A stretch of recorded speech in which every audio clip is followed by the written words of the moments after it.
Hello, magandang umaga mga ka-vibes sa lahat ng naka-follow dito sa aking munting page. Yan, binabati ko kayo ng maligayang araw.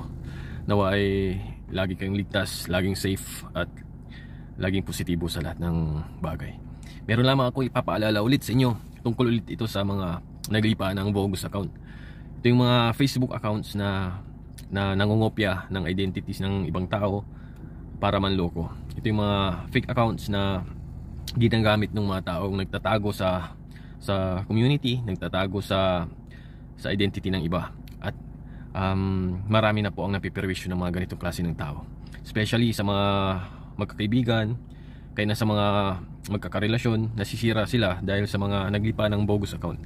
Itong mga bogus account kasi ay ito yung mga instrumento ng mga kawatan. Dahil paano nga ba sila makakapag-imbestiga, makakapag-matsyag kung hindi sila gagamit ng mga fake accounts. Gusto ko lang i-share sa inyo na based on my experience na din bilang isang alagad ng batas.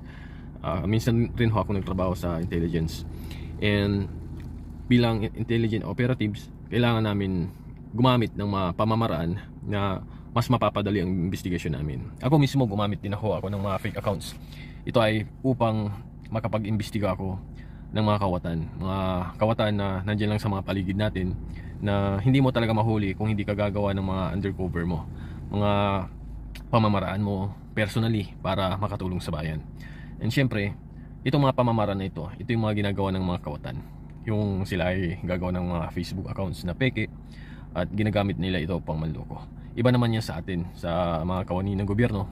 Gumagamit rin tayo ng mga fake accounts upang mapadali natin yung investigasyon, upang masupil natin yung mga kawatan na ito. Dahil saan mo nga ba sila huliin? Di ba? Hindi doon sa kanilang mga dinaraanan.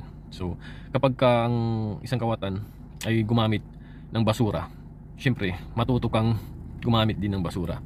Kumbaga, kung ang isang kawatan ay nasa loob ng basurahan, kailangan mong pumunta rin dyan sa loob ng basurahan para mahuli ito. Upang malaman natin ang solusyon, kailangan mapuntahan mismo namin o maranasan mismo namin yung sitwasyon. Mapunta kami doon sa sitwasyon na yon at makita namin kung bakit ito nangyayari, kung bakit nagagawang mga krimen na ito.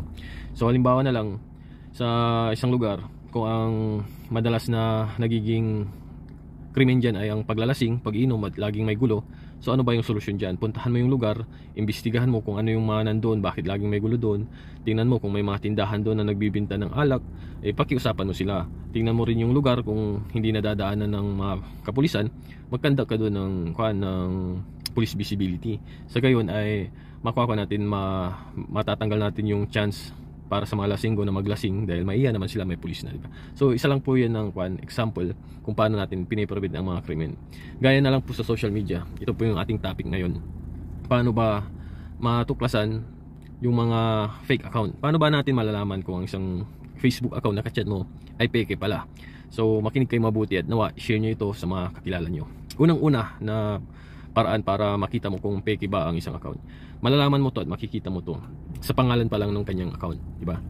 Hindi lahat pero kadalasan ng mga kawatan gumagamit sila ng mga peking pangalan. Kapag kakilala mo ang taong ito at hindi naman ito ang kanyang pangalan, ngunit ibang kanyang pangalan sa Facebook, malamang pagdudahan mo na. Hindi ko sinasabing peke ito, pero pagdudahan mo na. I-consider pa rin natin yung may mga kababayan tayo na hindi talaga sila naglalantad ng kanilang pangalan. Ayaw nilang gumamit ng kanilang real name dahil sa pag-iisip na baka gamitin ng iba, baka malaman ng iba at gamitin ng iba. So una pa lang piniprevent na nila ang kanilang pangalan. So hindi na nila yan nilalantad. So hindi mo rin masasabi na fake ito, pagkat may mga kapwa tayo na sadyang gumagamit ng mga faking pangalan. Pangalawa na dapat mong i-consider, bagong gawa lamang ang Facebook. Malalaman mo yun sa chat, nakalagay doon, new created Facebook account. So sa tagal natin, sa tanda natin ito, may isip mo pa ba na bago lang yung account natin? Di ba hindi? So madalas dyan, kawatan na gumawa ng bagong account para manloko. Pero i-consider pa rin natin na may mga kababayan tayo na nahack yung kanilang account, or hindi na nila alam yung kanilang Facebook passwords, kaya gumawa sila ng bagong account. So i-consider pa rin natin yun. Huwag natin silang i-judge na ito peking account ito. So alamin pa rin natin. So ano yung pangatlo para malaman natin? Pangatlo, makikita mo sa kanyang mga posts. Kung yung kanyang mga posts ay parang yung gap ng kanyang post ay every hour lang nagpo-post kagad, ibig sabihin meron siyang hinahabol. Gusto niyang matakpan yung katotohanan na yung kanyang account ay bagong gawa lang. Kaya post siya ng post, magpo-post siya ng 100 posts sa isang araw, 100 posts sa pangalawang araw, upang ikaw hindi mo na mabusisi yung kanyang account. Pero makikita mo yun doon sa time ng kanyang pagpo-post. Malamang gumagawa niyan mga faking account talaga. And hindi mo pa rin yan pwedeng i-consider na fake talaga. Ito yung pang-apat na dapat mo i-consider. Kung yung kanyang mga post ay meron kayong mga mutual friends na nagko-comment, or may mga family siya na nagko-comment, nagla-likes. Pero kung nagla-like sa kanya yung mga ibang lahi, malamang bogus yung kanyang account. Malamang ginawa niya lang ito at nag-add na lang siya ng ibang mga tao na hindi naman niya kakilala. Kaya usually, puro random o puro mix yung mga nagla-likes lang sa kanya at walang mga family doon, walang mga conversation. And syempre consider nyo rin dyan yung kanyang friend list. Napakakunti naman ng kanyang friend list at wala pa kayong mutual friends, di ba? So i-consider mo rin yan. And yung pang-anim, kung ito ay nagdi-demand na rin ng nagpo-post siya ng hate or mga paninira sa kapwa niya, malamang ginagamit niya ang account na yan sa pagre-rebelde. And number 8, kung ang account ay nagchat-chat na sa'yo at nagdidiman ng money o anumang material na bagay, kung hinihingan ka na nito ng pera, nagpapanggap na kung sino-sino, di ba? Minsan may mga account na gumagamit ng fake photos, at ikaw naman kung hindi ka mabusisi, paniniwalaan mo siya na yon at hihingan ka, liligawan ka, tapos hihingan ka ng pera. Marami pong ganyan, at sa totoo lang dapat hindi ka maluloko pagka matalino ka, hindi ka talaga maluloko sa mga ganyang modus.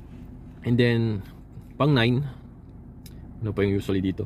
Kapag ang account ay gumagamit ng scripted videos o scripted video call na photos. Marami ang ganyan. Akala nyo ka-video call nyo, no? Pero walang nakamute yung voice. Bakit nakamute? Dahil yung kanyang video call na yon o yung video na yon, nakaw yun o scripted lamang yun. Malamang tinapat niya lang sa camera niya and then itinapat sa'yo para ikaw, kung medyo tuto ka naman, ayo tama, gumagalaw yung video siya nga to. Pero hindi mo makausap. Tapos sasabihin niya may problema sa speaker niya or nakamute daw siya. Marami yan. Ang mga kawatan kasi, marami sila, matatalino din yung mga yan. Kaya kailangan mo mas maging matalino kaysa sa kanila. Minsan, i-video call ka pero nakatapat pala yung camera nila sa actual na mga videos na hawak na nila. So, maniniwala ka naman na siya nga ito, di ba? Kaya minsan, nakakatakot din mag-live talaga. Lalo kung bago-bago ka pa lang sa social media. Nakakatakot mag-live kasi i-video nila yung live mo at gagamitin nila yon, itatapat nila sa ka-video call nila, di ba? Nakukuha nyo ba yung punto ko? Yun yung mga scripted videos. At ang number 10, para talagang ma-confirm mo na ito ay peke, tawagan mo, kausapin mo siya. Pagka natawagan mo siya at nakita mo siya ng harapan, doon ka magtanong sa kanya. Kung sasagot yan ng on time, mag-usap kayo, as in talagang nag-usap kayo, eh totoo nga yan. Pero kung hindi mo yan makausap ng maayos, hindi niya sinasagot yung mga tawag mo, hindi siya sumasagot sa video call, or nakaharap lang sa iyo yung video pero hindi naman nagsasalita, hindi ka rin niya, walang communication na nangyayari, malamang scripted video yan. So doon pa lang sa number 10, kung hindi mo nakausap yun ng maayos, hindi mo rin matawagan on time, peke ang account na yan. Tandaan niyo po mga ka-vibes, ang mga gumagamit ng mga peking account, malamang may hidden agenda yung mga yan. Mga masasamang tao po yung mga yan. Dahil bakit ka gagamit ng peking account at peking larawan, hindi mo naman larawan, kukunin mo yung larawan ng iba at magpapanggap kang ikaw sila, di ba? So malaking kasalanan po yan dahil nagnakaw ka ng identity ng ibang tao at gumagawa ka, nagpo-post ka ng mga photos, mga kung ano-anong ina-upload mo sa social media gamit ang identity ng ibang tao. Malaking kabastusan po yan. Kung hindi mo man yan ginagamit sa pangbabastos, malamang sa panluloko mo yan ginagamit. So hindi naman natin pinagdarasal, pero kakarmahin talaga ang mga taong nanluloko ng kanilang mga kapwa. Kaya mga kababayan ko, sana ay maging matalino kayo sa paggamit ng social media. Yun lang, maging matalino po kayo sa paggamit ng social media. Yan lamang po ang aking masasabi para hindi po kayo mabiktima ng mga kawatan. So yan, God bless po.